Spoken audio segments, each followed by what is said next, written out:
We are seeing a lot of innovation. There's more that can be done. It really is a partnership. How do you apply some of what is being asked here and say we can be your partner in solving some of those problems?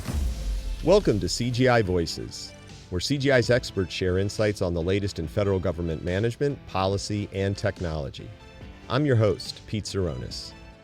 Today we're here with Stephanie Mango, President at CGI Federal, and Gregg Mossburg, Senior Vice President at CGI Federal in the Strategic Operations Group. It's great to see you both.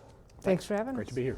We're excited to dive a bit into this discussion around technology and people and process, and looking at your bios as I prepare to pass the baton to you to kind of talk a little bit about your journey.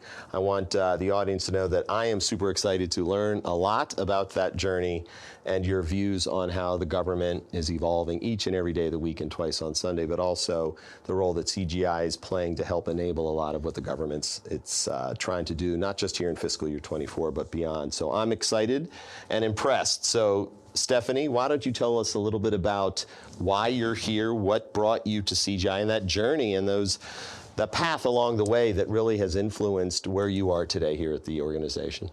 Excellent. And why I'm here might get a little too existential for us, but how I got here is I started a company called American Management Systems right out of college, right out of grad school actually, and started out working on a IT help desk at the Department of State.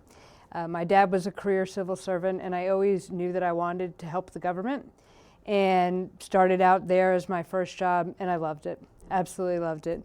And 28 years later, I'm here. So a lot of things have happened in between.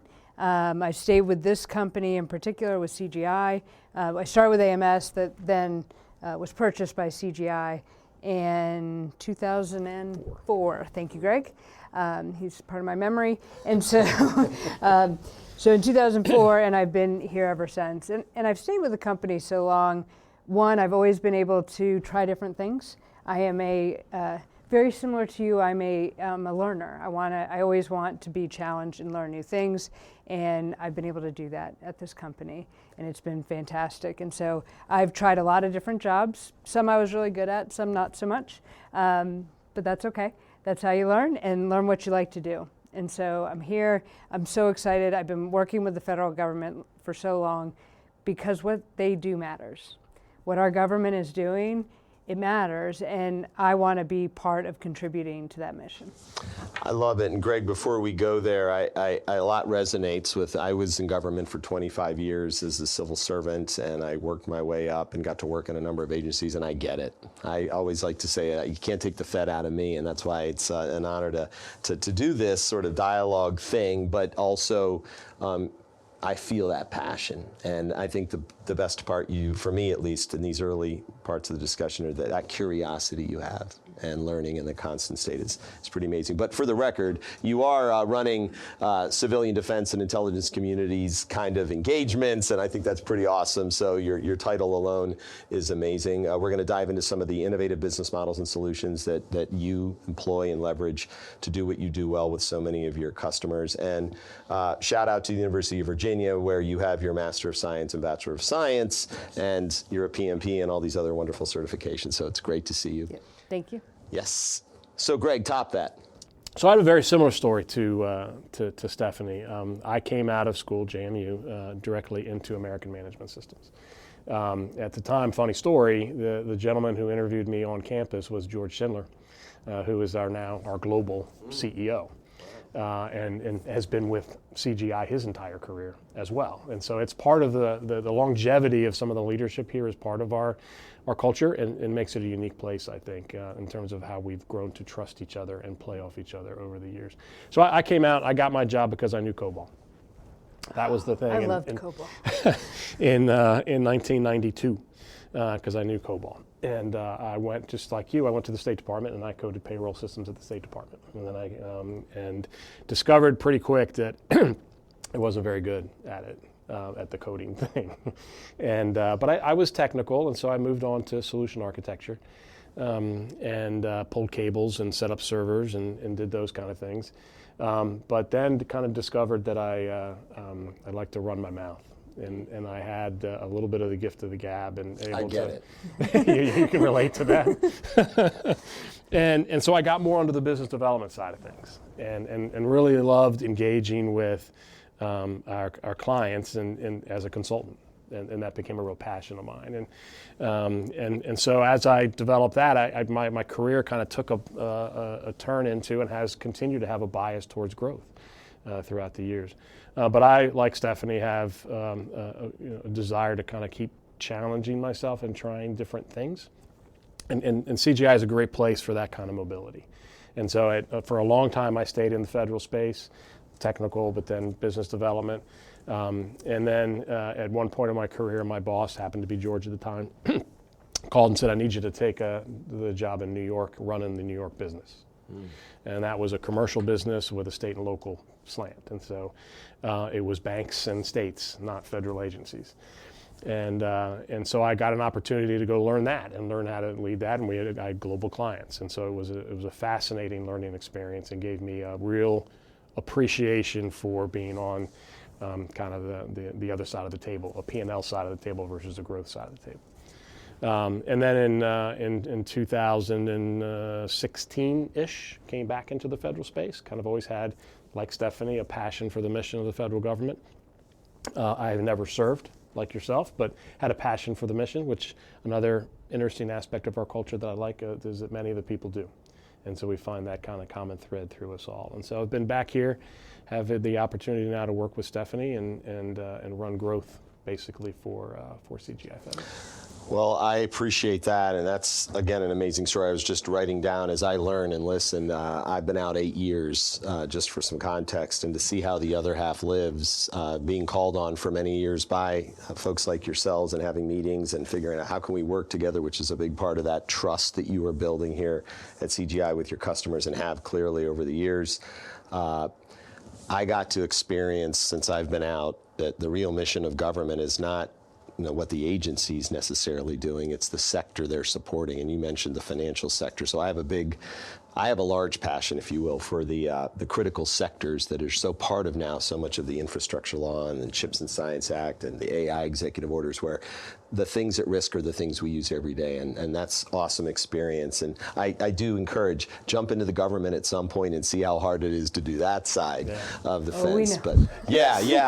But I mean, it's like, I want to move the needle, but it's great. So thank you for that. Yep. So I do love, though, that you're in the process of transforming a sales culture, and this is, again, in your bio, but to a consultative lead sales operation. And I think that's really important, where in government, it's not about buying and selling, I tell people. It's about seeking and solving. And you seek problems, you seek solutions, you want to solve problems on both sides. It's just sometimes we talk in different tongues. So I appreciate that, and thank you for sharing. Do you have any comments before we jump in on anything I just said? Because sometimes I'll say something that sparks a natural conversation. I think just to because you mentioned it is about the vocabulary sometimes, and it is about being a consultant. And the bio is about creating a consultative-led organization. And people bristle often. And I'm not sure if this is appreciated, with everyone. But people bristle often about being labeled salespeople, and they don't want the used cars salesperson, connotation. And so what we're trying to do is move folks in the direction of being the consultant that you're just talking about. I use the word seek to understand, or the phrase seek to understand, but teaching people how to be better consultants and learn and listen to our clients and understand the challenges and the opportunities that they have, and then come back and figure out ways to go help them. That people can embrace that, I think, much more than they can embrace being a salesperson. And that's really not the business we're in. We're in the business of solving problems, and you have to be a consultant in order to do that. And so I think it's obviously in my bio, it's a passion of mine, it's an important distinction. Yeah. So if I may, I'd like to riff off your comment regarding sales. When I read The Tipping Point, it's one of my favorite books, and the first time I read it, it was, I am a connector. I'm a little bit of a maven. A salesperson. But when I read the definition, not that there's anything wrong with that, it was more about being able to storytell and persuade and convey the value of a grant in your case. More about what you are than you thought, Oh huh? man, I was like, I am something, no longer in government, so appreciate that. Okay, mission, your backgrounds. Every agency has a mission, and we know there's more than the CFO Act agencies. I think the Federal Register has somewhere over 430. And I look at CGI, and I've worked with CGI over many a year, where I wonder if they know my mission. They probably know how to solve some technology problems, but do they know how to map the technology to the mission? So, in fiscal year 24, the federal government's very focused on 4 priorities. And I'm looking at my notes here that are in the budget or whatever document you read, but they align with the 2022 OMB Information Technology Operating Plan. And for our audience, we're not going to geek out on a bunch of technological acronyms, but cybersecurity, IT modernization, digital-first customer experience, and data as a strategic asset. When I see those, thinking like a Fed is, yeah, I have to do all that, sometimes I have to figure out, but who can come help me with my specific mission? When you see those things, those words, it's very general. How do you start to distill some of those so that when you're talking to a mission entity, how do you apply some of what is being asked here and say, we can be your partner in solving some of those problems? Stephanie, can I start with you? Pick one. Sure. They are general, and I think it's actually good. I think the first thing I think when I look at those priorities is they nailed it. Like those are the things to focus on, and they are all tools to get us to the mission, right? We need modern systems. One, because we have expectations about how we interact with machines now that we didn't have 10 years ago. And guess what? Those keep changing. So I've heard people say, oh, we've been talking about IT modernization forever. We're going to be talking about it forever because new technology comes out and you want to keep modernizing to gain the benefits of those technologies to help you deliver more effective and efficient services. And so when you look at these terms, so yeah, there's IT modernization, there's the digital first customer experience. Our threats have increased considerably. And so cybersecurity, again, similar to IT modernization, that's going to be true forever. And so that's just a part of our, has to be our focus. And then data is where I probably get the most geeky and passionate about. I'm very, very much a data person.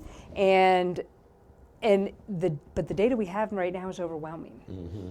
I mean, think about how many things do you have that are tracking data on you, on your person right now? And all of us have those on our person. And then we have sensors everywhere. We have a lot of data. And figuring out how to interpret the data, how to make it into something useful, that's where the real gold is. Mm-hmm. We've got the technologies to collect it all. Now we need to figure out what to do with it. And so I do think these 4 things are the right things.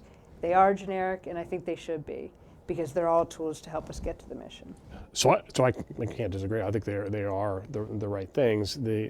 I come back to the conversation we had at the beginning, though, is that it's our job, I think, in the GovCon community to have expertise in each of these areas, but that really follows the mission understanding. Our job is to figure out how to combine technologies in these 4 areas into a solution that actually helps advance the mission of our client. And so understanding that mission, understanding that problem or challenge that they have or opportunity, and then assembling the right aspects of these 4 areas to solve it is what's most important. I look at, perhaps the one thing that came to mind as I looked at the 4 of them, and I imagine that it's buried in the IT modernization, is that digital transformation isn't listed as one of them. And I think you and I have had this debate, right, about the difference between those 2 things. I think that, as Stephanie said, IT modernization is going to be with us forever because technology is advancing at a pace that we're going to need to continually be able to take advantage of the changes and modernize the systems that we work. But digital transformation, which was the buzzword a lot a number of years ago, is different. And it is really fundamentally changing the way you operate to achieve the mission objective that you're shooting for. And it's those opportunities that I think that we really go look for as the way, can the emergence of some new technologies fundamentally change the way the government operates to be more effective and efficient in their mission versus just automating the systems that they have, or modernizing, the systems that they have. And so that's one area where my mind goes. The second is, I have a lot of passion around the digital first customer experience, the digital first citizen experience, the digital first resident experience. I think we're trying to say now, and in that. For years we've talked about it, about how do we make the residents' experience with our government on par with the experience we have with commercial technologies and commercial providers. And I think we're getting to a place now where, not everything's perfect, but there's a pace at which the government is moving that is more conducive to that. There's a pace at which the technologies have evolved and a confluence of technologies that are allowing us to do that I think this can be really this can be achieved in a much better way than we've been able to before. I appreciate that. I just was eager to jump in because you hit on a word, confluence, I love. It means a lot of, Stephanie, what you mentioned with all the opportunity to innovate and transform. And again, we know those are words we're going to see every 4 years or every other year when there's a new playbook out. Transformation, modernization, and we are in agreement more so. I think that to modernize and transform and ultimately innovate, it doesn't happen overnight or with a tool. And with so much data now in a zero trust world, Gregg, you mentioned that maybe the shift is, and it's called out here in Executive Order 14028, which was the big post-colonial, oh my gosh, we have to start thinking of IT differently when our pipelines are hacked. We don't want to mess with that infrastructure, but it's aging. How do we start thinking about applying technology?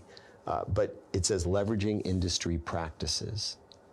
Not so much the government has to invent it, but we, CGI, can come and help you or share with you what they're doing in other parts of the country or world. So I commend those comments, but also the fact that CGI has a global perspective on some of these stories. Let me jump off. Let me jump off of that. And then Stephanie, please jump. Sorry, she kicks me when I talk too much. It's okay, but I think that is critical. I think that we've seen. Maybe it's because we've got more commercial folks that have gone into government service. Maybe it's because the access to information is greater. I'm sure there's a variety of things that have contributed to it, but a greater appetite by the government to embrace what's going on in other parts of the world, in other industries other than government, to learn from that. And there are definitely innovations in things like emerging technologies like artificial intelligence and cybersecurity, maybe the combination of those two that are happening in banks, in telcos, in utilities, that the government can take advantage of and wants to take advantage of and has a greater appetite. So being a global company, having the ability to reach back into the parts of our organization that are doing that and bring those examples and not just stories. Now, I agree, you said storytelling earlier. I think that's a fundamental to being a consultant, is being able to tell a good story. But to bring individuals, to bring innovations, to bring technologies that were created elsewhere around the globe to the table here in the federal government is what Reach Back is all about. And so I think it's critical, and I think it's something that I'll be a homer for a second because we're here, but that separates CGI from a lot of our competition. But there's other global companies that we play with here in the federal market. I think that's just a very compelling aspect of our ability to bring value to the government. Stephanie? And I think what's helping some of that switch of people being more open is viewing themselves as part of the industries, which I think you mentioned earlier. The government is a healthcare provider, they're an insurance agent, they're a bank, they are 100 different things, they're part of transportation. And so being in the industry really should be looking across and what's happening in other parts of the industry. And I think that's part of what's creating that openness and the common opportunities we have. Gregg gives me a hard time when I say challenges too much. The opportunities we have with the new technologies to move the mission forward. Right on. So let me ask a follow-on to, and Stephanie, you went there, and in light of this reach back, I think that's significant, and I think a lot of folks listening would say, well, we do that too, and we have bench strength. But I would say, and I would assume you'll agree, but that's what I was starved for as a federal employee is tell me something that's happening in another part of the world or at another state, local entity here in the United States of how AI or cyber, cloud, or data governance is actually making a difference. The storytelling, facts tell, stories sell, one of my mentors once told me, and I said, yeah, learn from that. Is that hard? And maybe not in the positions you're in, but let's take folks who work for you are like, oh, I'm going to call on that account. How do you skill or upskill your folks to go, look, you got to be that storyteller. You got to be a listener as much as a conveyor of what we do. How are you handling that in your organization to make sure that they represent the brand of CGI, of this holistic, global storytelling organization, if you can share some of that? Sure, I think you hit on two things. The first one was, is it easy to navigate that and to bring the stories from other places? And I will say one of the things that I find very special about our organization is our collaboration. And so when I think about my peers across the globe, I am in at least one meeting with them every week and talk to them on a regular basis, sharing some of what's going on. And of course we operate under a special security agreement, so all within the bounds of what we can do there.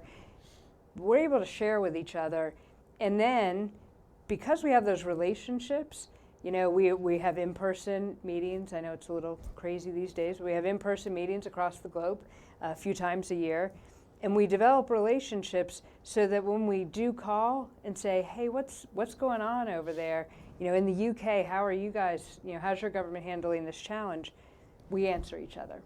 And so they're not they're not just these blobs over there in other countries.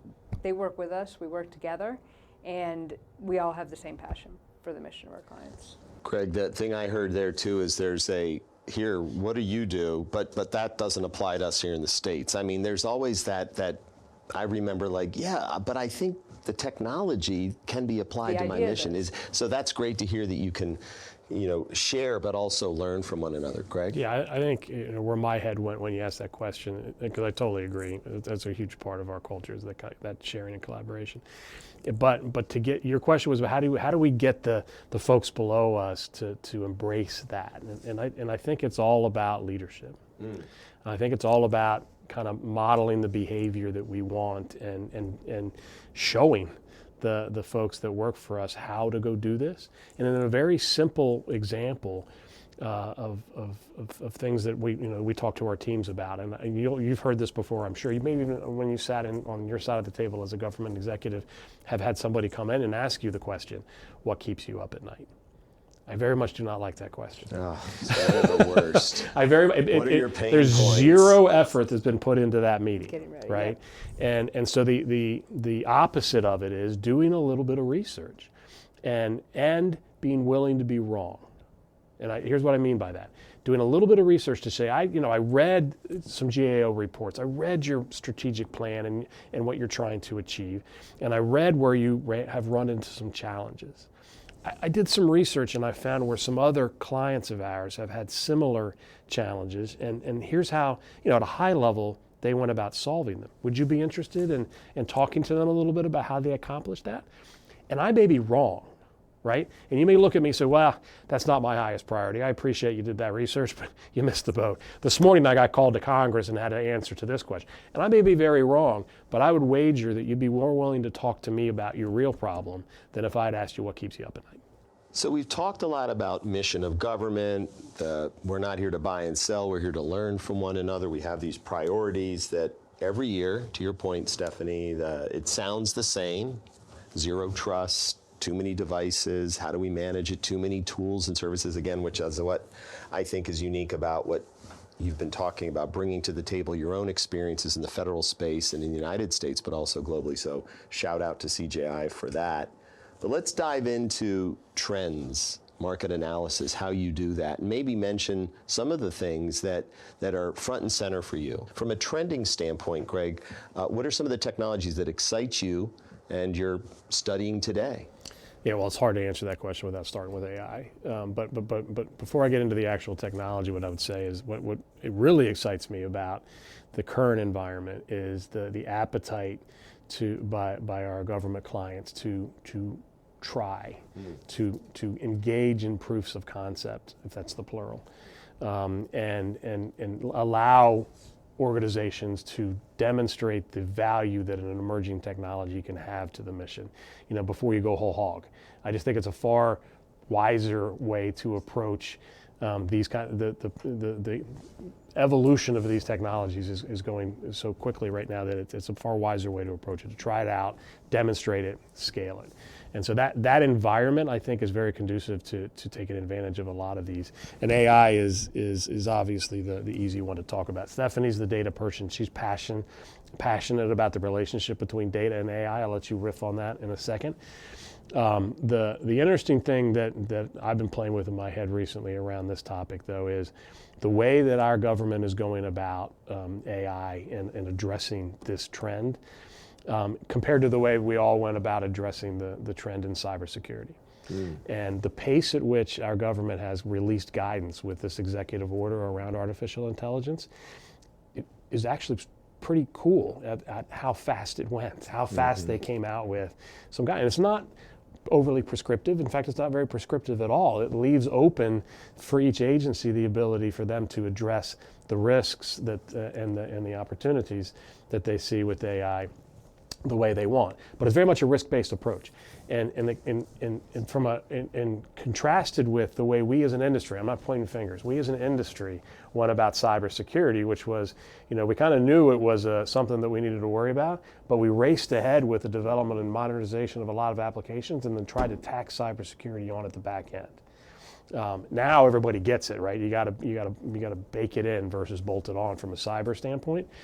With AI, I think we're taking as an industry the right approach and getting in front of that so that we understand fully the implications and risks, but also the opportunities with artificial intelligence and go in a little more measured pace to build that into our applications as opposed to slapping it on the backside. So I think it's a pretty interesting way that we're approaching it as an industry, and I like the way that our government's going about it. Stephanie, comments on that before I have to add a little bit of color and filler, which was amazing stuff you were saying, but I want to give you a chance. Well, no, go ahead and do that, because I want to talk about data. Yeah, great.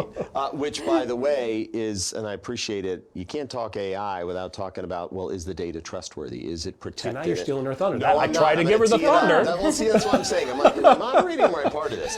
But at the end of the day, Gregg, you're right. It's a very lengthy document. It is interesting because you mentioned it talks about a risk-based approach. I love the try, the demonstrate, and the scale. This is the opportunity to do something driven, and the fact that I think we're saying it's not a point solution. I mean, zero trust isn't a tool. It's a thing you have to build in, and I appreciated the bake, not bolt on. I hear secure by design a lot. Let's build the security in because, yes, while cybersecurity was something we all raced to understand when it came out and got certified and all, the threat and bad actors out there were like, they're just getting trained up on the stuff that we're going to be doing. And so I appreciate that you distinguished between the two, because I think this is a good attempt, and I think AI is going to be the new thing for a while. So, Stephanie. It's going to be the new thing for a while. When we talk about data, I mentioned already about how there's a lot of it and we need to figure out what to do with it, and that's part of what AI helps us with. I actually had a really interesting conversation with my 11-year-old a couple weeks ago, and we got into a debate about whether it was necessary for her to learn all the details about history anymore. And she looked at it as, I can find out any of those details in 10 seconds on my phone or my computer or whatever. I have access to that data. Isn't it just important that I know the event occurred in history and I know what we learned from it? Why do I need to know anything else? This is your 11-year-old. Well, that was kind of my answer, because I was like, I don't know, that's a really good question. Good Will Hunting comes to mind since you've seen that movie. Yes, Go ahead. I love the movie. And so it's trying to answer the question of, well, why do you actually need to? Why is it important to memorize dates? And back to the digital transformation, really looking at things differently. I think the generations that have been brought up with always having access to information, it's a totally different paradigm, and she's right. And so there probably needs to be a transformation about what we learn and how we learn it. because I have that access. You know, we went to the library. If we didn't know something, we had to wait till the library opened to go find out. There's no concept of that anymore. What were those drawers called? The card catalog. Oh, that's where I can find the book. You get there, it's not there. It's not there, I'm so confused. So like there's all of that. So I think we need to, as we're thinking about how to apply technologies, we really need to let go of some of the barriers that are self-imposed based on our frame of reference. And that's where we also need to infuse some of that viewpoint into how we're thinking about things. Now, interestingly, so we kind of got through that, and then we were talking about how do you trust the information you get on the internet, which is naturally where it went. And so we were talking about, you know, make sure you look at the source of the data before you assume it's the right data, and maybe check a couple different places and see if the data all matches up. And so we get into a good conversation about that. And then we started to get into the idea that can you really trust what you see anymore, right? It could be like a slippery slope. And it is a slippery slope. I mean, now on my iPhone, I can click on my picture and it cuts the people out, and then I can go put them on a different background. So it used to be it was irrefutable evidence if you got somebody's picture doing something. It's not true anymore. And so the challenge of, well, what does it mean then if I'm not sure what I see is real or what I hear is real? Because we can splice together different audio tracks. And so it starts to get into really interesting conversations, not just the ethical use of AI, which is a piece of it, but it's much broader than that. And how do we in the future trust what we see? How do we trust what we hear? And then if I can figure all that out, then there's still the matter of how do I leverage all of it to accomplish what I try to do? And is what I'm trying to do what I need to do anymore? Yeah. And I'm, again, hearing this as these are the things the federal government needs help with.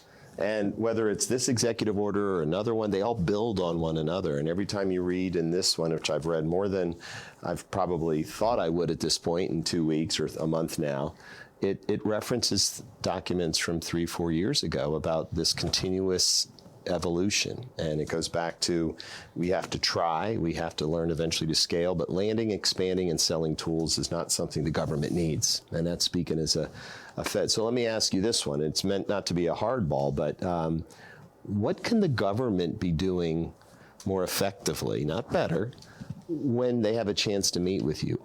Do you find that the government, with all this new technology and requirements, are being open to, how can you help us? I got to meet the mandate, but I want to go a little bit further. There's so much data, the cloud options, AI. How do you help them focus, if that's fair? I'll take the easy one. Okay, you go for it. And then you can take the harder one. All right. An easy answer to that is talk with us. You know, if you look at the commercial market versus the government market, there's a 180-degree difference in how they go about engaging with partners for solutions. In the commercial market, the closer you get to a decision, the greater the amount of conversation that occurs. In the government market, the closer you get to a decision, the less amount of conversation that occurs.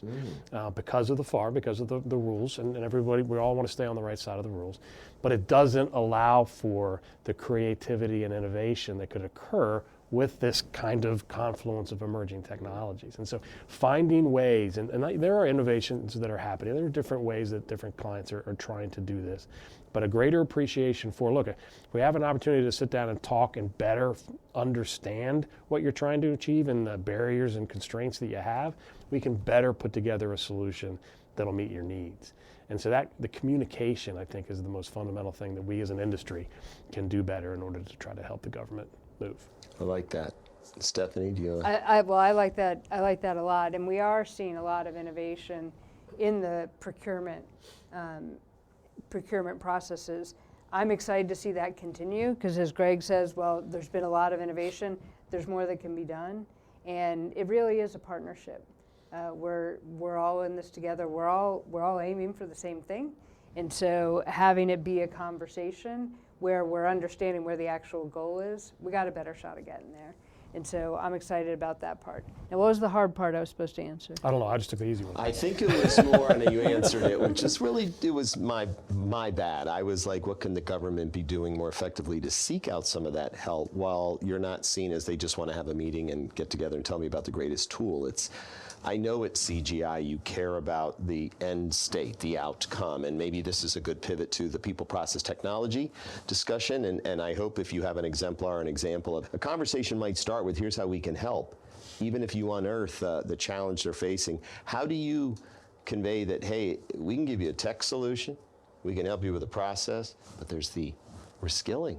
There's the employing technology. It's not to put somebody out of a job. People fear some of the technologies. Are you seeing or hearing some of that and addressing workforce development in some of your engagements? We definitely are. We're hearing a lot of it, and some of it, started with the simple RPA, right? So if we're going to do a bunch of RPA, then I have a whole bunch of people who don't have a position anymore. And the answer is that's not true. That the robot's going to do this part of the work. Think of all the great things they can do outside of that, and then how do we help people reskill? What I think, back to the what should government maybe be doing. There's a couple of things I think that are important. One is everybody needs to consider themselves in a technology job. Like we talk about how we're in technology and we're in consulting. Every field is now a technology job. Every job that we have is becoming a technology job. And so the need for people to not say, oh, that's an IT thing, we need to try to integrate with everybody. If you're executing the program, understanding technology at a high enough level to know what problems it could potentially solve or what opportunities it could help you meet, it's going to be important for everyone. So getting that kind of base understanding, I think, is an important part. The other part is we've generally had I would say historically had a narrow focus on talent and where we wanted to grab the talent pools from in the government. And I've been really excited to see some of the changes in, there's a lot of great talent, and they may not have the same degrees. They may not have may not have the same majors. Maybe they had nothing to do with technology, but because they're good consultants and problem solvers, they might be the best people to help me accomplish my mission, and they can learn about the technology. And so I think there's a reskilling piece, and then there's being open to all of the great talent that's out there in this country that's untapped. I was a communications major at Villanova, and I wanted to be a sports broadcaster, and here I am, like, some people call me, hey, you're Mr. IPv6 from government days. I'm like, man, I'm just a technologist who's taught himself, and I think that's where, again, great point, seeing yourself as, we're all technologists, but being able to translate and map a capability that you have, or a service, or of agnostically, a lot of the tools you can bring to bear to the government to meet that unique mission is very special. So I appreciate that. And Greg, I saw you writing a few things down. You want to comment on this workforce component? Well, the people process technology, Yes. where you started the conversation. And again, where my head went was, we talk a lot and push our teams as they talk to their clients to understand that there are a variety of different levels of pain or opportunity that are being experienced in a particular client. And all too often we'll have our teams engage on a regular basis with one aspect of the organization and understand something like operational pain. Understand that I've got technical debt in my system. Understand that I need to get my O&M costs down so I can have $1 or $2 to spend on modernization. Mm-hmm. And that operational pain we're really good at solving for. But if you don't think about maybe going up the ladder a little bit into the personnel pain, the reskilling that would need to occur if I did this, or the strategic pain, which is the impact on the mission if I do this or if I don't do this, you've got to surround it so that you understand all the different levels of opportunity within an organization, not just isolate on the one that's the most comfortable right in front of your face, to address the people, process, and technology aspects of how you really solve a government agency challenge. Stephanie, is that a nod of let me jump in, or? No, that's 100% agree. Okay, he great. Well, I wanted to kind of riff again off of that because I think back to my many jobs of running a data center, and I didn't get to mention I was a ping power pipe guy as well. I was like, cable dude, I want to run a network one day, and I realized I'm not the smartest guy at doing this. I just like working with really smart people.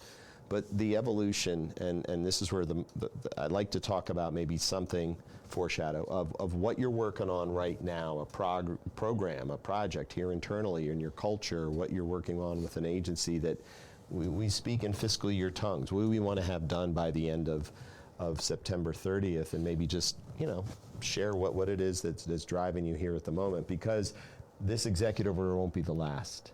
Right? AI is front and center. There's a lot of activity around it, but we don't need another event on why it's important. I think we hit on some of that. But I will summarize what I heard you both say. This triangulation of people, process, technology is more significant than ever. Right? You have to have a culture that will embrace it, but also know that it needs to do things because it doesn't need caffeine that the human can.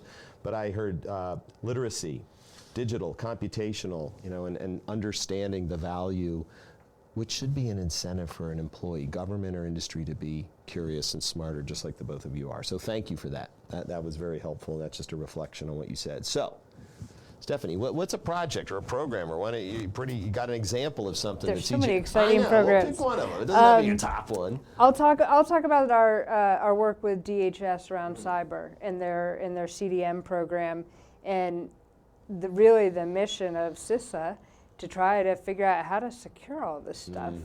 And when you think about national security, that is one of the most challenging areas for us.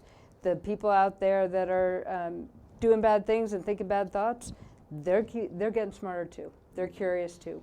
And so trying to figure out how to secure such a broad range of assets that are geographically dispersed, time-wise dispersed. When technologies were invented, we're still running some very old systems, and we're running some very new systems. Working with DHS on that particular program, I find very rewarding. Yeah, go ahead. No.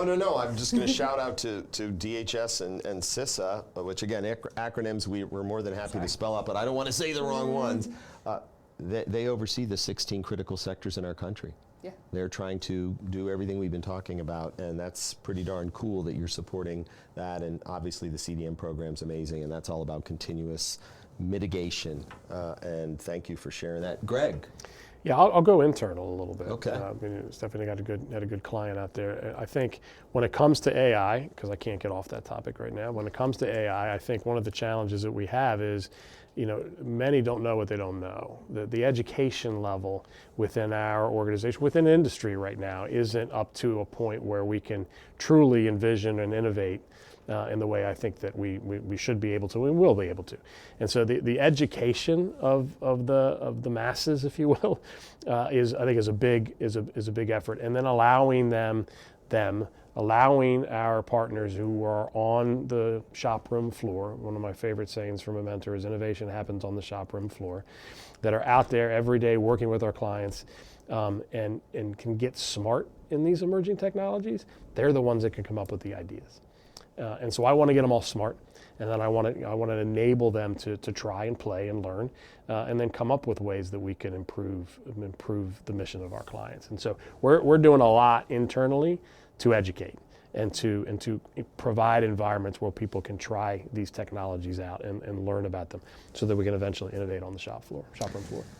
Yeah, again, the words like educate and literacy and training, they I think have taken on a whole new meaning. And again, I'm kind of on your side of the fence, and I don't mean to say sides, but like I'm sort of trying to be a consultant and saying I understand how consultants think now, and the Fed, you need to understand that it is that connecting the dots for people. But I appreciate that you're also you're informing, you're enlightening, you're storytelling, and we can meet the mandates, but we also hope that not just the federal agency's mission is being met, but those constituencies, to your point about like who's the resident benefiting, or the citizen, or whatever it's considered globally, and that footprint is amazing. So, All right, like I always say, I wish we could be talking about one specific technology. Thanks for sharing some of the views on trends, and I agree, I think AI is one of those, and cyber's always baked in there, and who knows what the other one will be. Thank you for bringing up sensors and the data perspective. There's more of it, and the fact that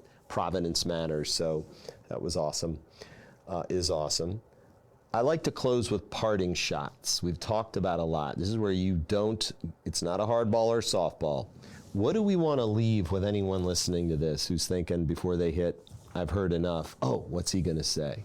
I'm going to start with Stephanie. What can you synthesize from today into, I hope folks heard this about me and CGI? Oh, I was going to go more about government and technology, but okay. It's your parting shot. So I was at an event a little while ago, and I heard a speaker, and I don't want to quote the name because I don't remember who it was. It was a government speaker, and they said, I have a pizza app that tells me exactly what's happening with my pizza, when it goes into the oven, when the driver's on the way. All the interactions with the government should be that easy and should have that same type of experience. And that really, really hit home with me. And so as I'm thinking about things and thinking about that citizen resident experience, what should that look like? If I go and apply for a grant, should I be able to see where it is on something that gets pushed to my app at any given time? Absolutely. We have that technology, we can do it. How do we transform those type of experiences for the citizens is where I want us all thinking. That's where we can really make a difference. And then when you bring that together with the idea that everybody needs to understand technology and identify opportunities to take advantage of it. So those are kind of my two things. And then I'll add a third one in. The need to be a constant learner. You know, when I present to every new class of people coming into CGI Federal, and one of the things I say is if you are not a constant learner, you probably shouldn't be in either technology or consulting. Because these are things that are constantly changing.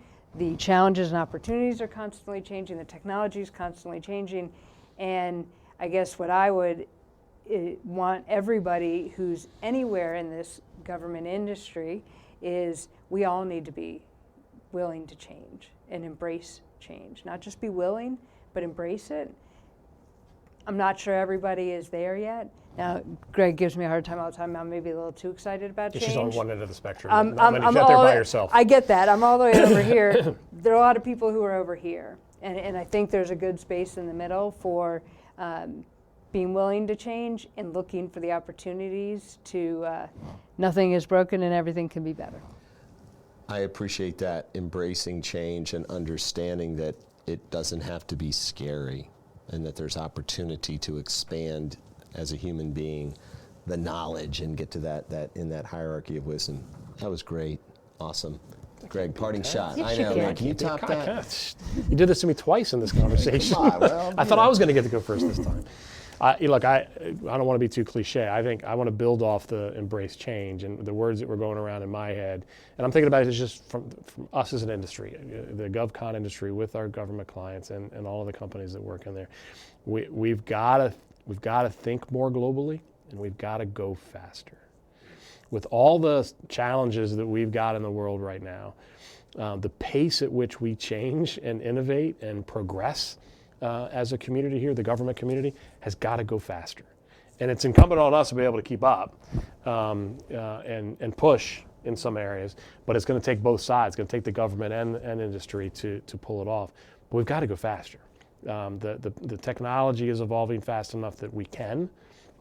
I think it's our old tendencies, and it's embracing change and breaking out of some of those tendencies and allowing ourselves to go faster. I think as a country, we owe it to ourselves to endeavor to find ways to do that. New acronym, folks, TGGF. Think globally, go faster. I like that. I'm stealing it and giving you all the credit. So, hey, it was great. I thoroughly enjoyed, and I was very, very honored and have been to meet you both and see you again. And I hope that anybody listening to this is pretty fired up and hits that that dials up CGI and has a conversation, because you all have a lot to offer your customers. So thank you. Thank you. Thank you. You can find CGI Voices on your preferred podcast platform or watch the video version on YouTube. Subscribe or follow and spread the word to your colleagues. CGI Voices, expert insights for federal decision makers.